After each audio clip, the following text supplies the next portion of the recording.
சரசு. என்ன ஜோலி? ஒன்னும் சொல்லி இல்லடி, கூட்டி முடிக்கணும். அதான் சொல்லி பேருக்கு பேப்பர் வந்துச்சா? டெய்லி நியூஸ் பேப்பர் படிக்கலன்னா தூக்கமே வராதுடி எனக்கு. என்ன செய்தி? அடேங்கப்பா, எப்ப பாரு இந்த தமிழ்நாட்டுல எழுந்து செய்தி பேப்பர் எடுத்து படிச்சாலே கொலை கொள்ளை குத்து, இந்த செயின் பறிப்பு, செல்போன் பறிப்பு, அந்த கட்ட பஞ்சாயத்து, இந்த மாதிரி செய்தி தான் வரும். இன்னைக்கு பாரு தலைப்பு செய்தியே நல்ல செய்தியா வந்திருக்கு. நல்ல செய்தியா? அப்படி என்ன செய்தி? இந்த அகழ்வாராய்ச்சி எல்லாம் பண்ணிட்டு இருக்காங்களே கீழடியில எல்லாம், அதுல இருந்து சாம்பிள் எடுத்து இந்த அகமதாபாத்தா, அமெரிக்காவா, புனேவா அந்த இடத்துக்குலாம் அனுப்பியிருக்காங்களாம். அதுல வந்து என்ன சொல்லியிருக்காங்க, நம்ம தான் ஒரு 5000 வருஷத்துக்கு முன்னாடிலாம் வந்து இந்த இரும்பு உருக்குற ஏதோ தொழில்நுட்பமாமா, அது இங்க தமிழர்கள் தான் ஏதோ கண்டுபிடிச்சிருக்காங்கன்றதுக்காக அனுப்பியிருக்காங்க. அந்த 3 இடத்துலயுமே ஆமா இது உண்மைதான் சொல்லியிருக்காங்க. அப்படியா? அதுக்கப்புறம் என்னாச்சு பாரு, அதை தான் நம்ம கொண்டாடிட்டு இருக்கோம். இது சம்மர்ல கெத்துதான் போ தமிழர்கள். சரி சரி, அடுத்து படி. அடுத்து என்ன செய்தி இருக்கு?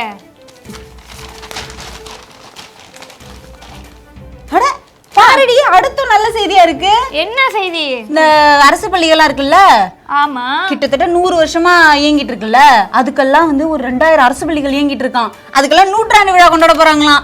100 வருஷமாவா அரசு பள்ளி இயங்கிட்டு இருக்கு? ஆமாண்டி, இந்த நீதி கட்சி வரதுக்கு முன்னாடி அப்புறம் வந்ததுக்கு அப்புறம்லாம் அரசு பள்ளிகள்லாம் துவங்குனாங்கல்ல, அதெல்லாம் நிறைய பள்ளி 2000 பள்ளி கிட்ட 100 வருஷமா இயங்குதுன்னா எப்படி நம்ம தமிழர்கள்லாம் எப்படி பாரு. பாராட்டக்கூடிய விஷயம் தாண்டி இது. பாத்துக்க, நம்ம ஆட்சி அப்பையிலேருந்து இப்போ வரைக்கும் மாறி மாறி மாறி மாறி வந்தாலும் அரசு பள்ளி மாணவர்களுக்குலாம் இந்த ஃப்ரீயா வந்து பஸ் பாஸ் கொடுக்குறாங்க, பள்ளி சீருடையெல்லாம் வந்து இலவசமா கொடுக்குறாங்க, லேப்டாப் கொடுக்குறாங்க, சைக்கிள் கொடுக்குறாங்க, அந்த மாதிரிலாம் நிறைய விஷயம் பண்றாங்கல்ல. அதெல்லாம் பண்ணிட்டே இருக்கிறதுனால தான் அரசு பள்ளி மாணவர்களுக்கு ஊக்கமா இருந்தா அதுல போய் படிக்கிறாங்க சேர்ந்து. ஆமா, நல்லதுதான்டி அதுவும். அடுத்து அடுத்து என்ன செய்தி? அட இங்க பாரு, என்ன ஒரு குட் நியூஸாவே வருது. டங்ஸ்டன் திட்டத்தை ரத்து பண்ணிட்டாங்களாண்டி. அப்படியா? இதுமே வராது டங்ஸ்டன் நம்ம ஊருக்கு. ஒரே கொண்டாட்டம் தான் போ. இத நம்ம செலிப்ரேட் பண்ணியே ஆகணும். கண்டிப்பா போடு.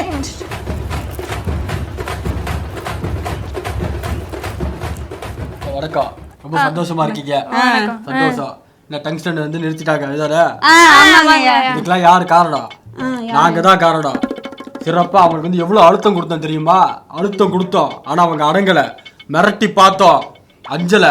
அப்புறம் காட்டணும்ல, எங்க மாடல் தான் என்னன்னு காட்டணும். பயந்துட்டாங்கல்ல, நாங்க தான் காரணம். புரியுதா? அதனால எங்களுக்கு வந்து நல்ல ஆதரவு கொடுங்க.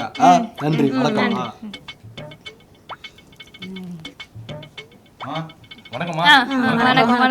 உங்களுக்காக டெல்லியில போயிட்டு நான் போய் பேசியிருக்கேம்மா.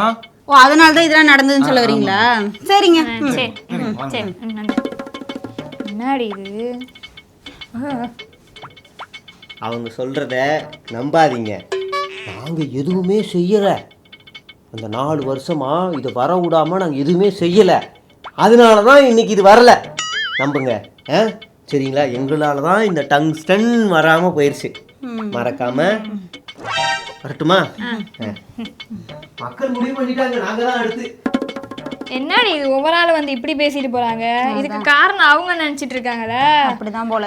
அந்த கிராமத்துல மக்கள் எல்லாரும் சேர்ந்து ஒண்ணு கூடி விடாம போராடினாலதான் இப்படி நடந்திருக்கு. அவங்களோட விடாமுயற்சி தான் இது. இவங்க அரசியல் ஆதாயத்துக்காக இப்படி வந்து பேசிட்டு போறாங்களே, என்னத்த சொல்றது. சரி வா, நம்ம ஜோலியை பார்ப்போம். நேயர்களுக்கு வணக்கம். இப்பொழுது தமிழகத்தில் ஒரு பெரிய சர்ச்சை ஒன்று போய்கிட்டு இருக்கு. அதாவது அண்ணன் வந்து அந்த பிரபா அவர் கூட போய் ஃபோட்டோ எடுத்தது உண்மையா பொய்யா, எடிட்டிங்கா அப்படின்னு சொல்லிட்டு ஒரு பெரிய சர்ச்சை போய்கிட்டு இருக்கு. அதை விளக்கறதுக்கான ஒரு நிகழ்ச்சி தான் இது.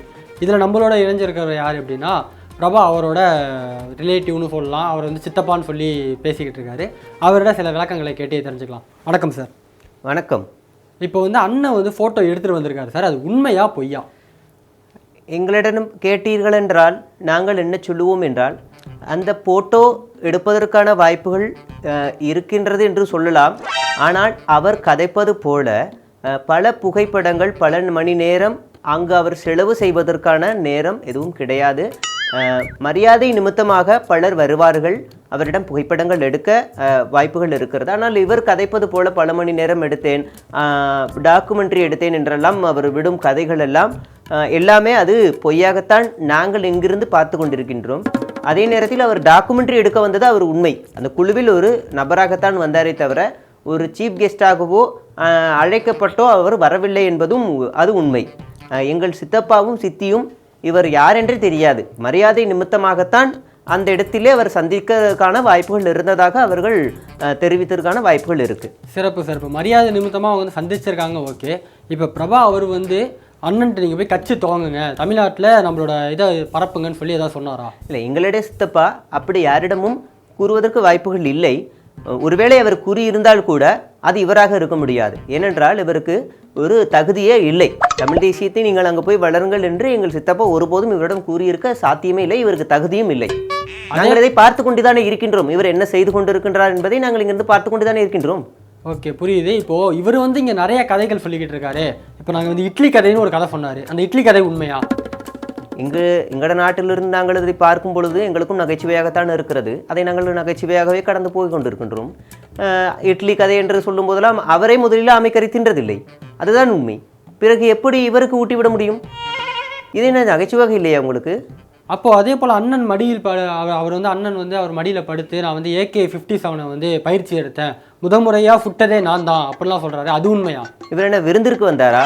இவருக்கு பயிற்சி கொடுத்து ஆமைக்கறி கொடுத்து இப்போ விருந்துக்கு வந்து திரும்ப மாப்பிள்ளை வீட்டுக்கு அனுப்பி வைத்தாரா?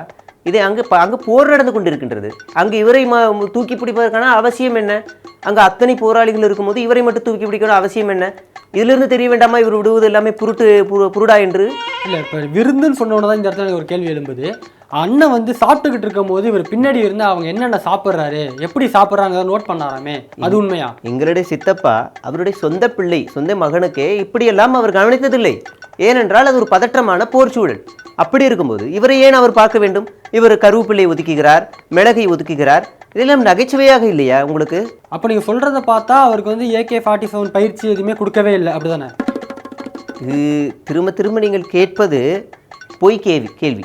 அது கேள்வி நியாயமானது. ஏனென்றால் அவர் விட்ட புருடாவிலிருந்து நீங்கள் கேள்வியில் கேட்கின்றீர்கள். இதுக்கு எல்லாத்திற்கும் பதில் என்னவென்றால், அந்த புகைப்படத்தை அப்போது எடுத்தவர் சந்தோஷ். அவர் இப்போது வெளிநாட்டில் இருக்கிறார். அவர் வாயை திறந்தால் மட்டும்தான் இவருடைய அந்த முகத்திரை கிழிக்கப்படும் என்பது எங்களுடைய கருத்தாக இருக்கின்றது. ஓகே, இப்போ அண்ணன் வந்து அவர் வந்து சந்திச்சிருக்காரு அப்படிங்கிற ஒரு இது வந்து இருக்கலாம் அப்படின்னு நீங்கள் சொல்கிறீங்க இல்லையா? அப்போ எத்தனை நாள் அவர் கூட இருந்தார் அப்படிங்கிறது? நாட்களா? அவருக்கு நேரம் அந்த இடத்தில் இருக்காது. அவர் யாரையாவது மரியாதை நிமித்தமாக சந்திக்கிறார் என்றால் அதிகபட்சமாக ஒரு 10 நிமிடங்கள் என்பதே ஜாஸ்தியாக இருக்கும்.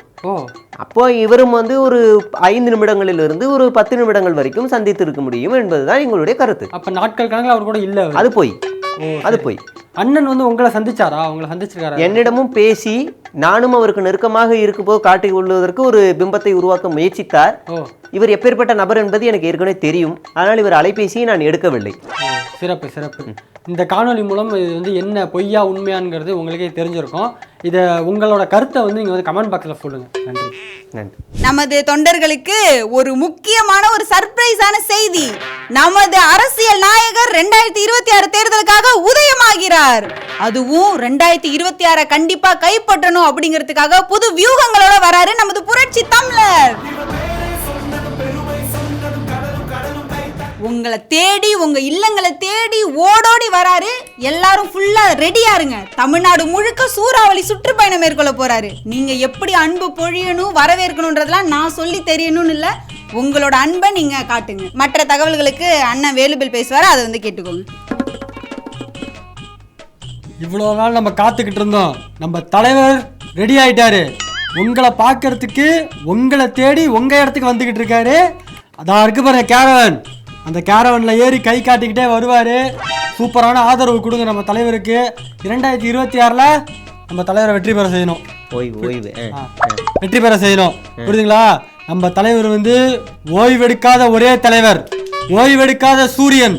காலை பகல் மதியம் எதுவும் பார்க்க மாட்டாரு, இடிமலை எதையும் பார்க்க மாட்டாரு. உங்களுக்காக உழைத்து கொண்டிருக்கும் ஒரே தலைவர் நம்ம தலைவர் தான். வீட்டுக்கு கூட போக மாட்டாரு. அப்பப்போ அவங்க சொந்தக்காரங்க வீட்டு அங்கே போயிட்டு வந்துருவாரு, திருப்பி இங்கேயே வந்துருவாரு. அதெல்லாம் பிரச்சனை இல்லை. உங்களை தேடி ஜனவரி 31ஆம் தேதி தலைவர் உங்களை தேடி வரார். அதுக்கப்புறம் ஃபுல்லா ஃபயரா இறங்க வேண்டியதுதான். நிறைய பேர் சொல்றாங்க நம்ம தலைவர் உடம்பு சரியில்லை வரமாட்டாருலாம். அப்படிலாம் கிடையாது, இறங்கிட்டாரு. இதுக்கப்புறம் தலைவரோட இதை மட்டும் பாருங்க. ஆமாம், நான் இறங்கிட்டேன்னா என்னோட இதெல்லாம் பாருங்க. ஆனால் நான் வந்து இறங்குறது கன்ஃபார்ம் தான். ஆனால் அது 31 இல்லை, 31 வேண்டாம், 31 இல்லை. ஆனால் நான் கன்ஃபார்மாக வருவேன், தமிழ்நாடு ஃபுல்லாக போவேன், உங்களை பார்ப்பேன். 26 நாம தான், சத்தியமாக நம்புங்க. ஆனால் இப்போ 31 இல்லை. எனக்கு கொஞ்சம் கால் வலி, அது கொஞ்சம் முதுகு வலி, அது கொஞ்சம் இது பிரச்சனை இருக்குது. அதனால் நம்ம பண்ண முடியாது. 31 வேணால் ஒரு 10 நாள் தள்ளி வைங்க. அந்த 10 நாள்னா 11 நாள் கேட்டுறாதீங்க. அது ஒரு நாள் நான் சொல்கிறேன். அது இன்னொரு நாள் நான் பார்த்து உங்களுக்கு சொல்கிறேன். சரியா? டேட்டை மாற்றி வச்சுருங்க. ஆனால் கன்ஃபார்மாக நம்ம தான் 26. கரெக்டுமா? முறைக்கிறாங்க. இவர் இப்படி வேறு கோத்து விட்டு போயிட்டாரு இவரு. நீங்க கவலைப்படாதீங்க, தலைவர் இப்ப இல்லைனாலும் வரும்போது ஃபயரா வருவாரு. மிச்சத்தை நம்ம பேசுவாங்க. வருவாருங்க.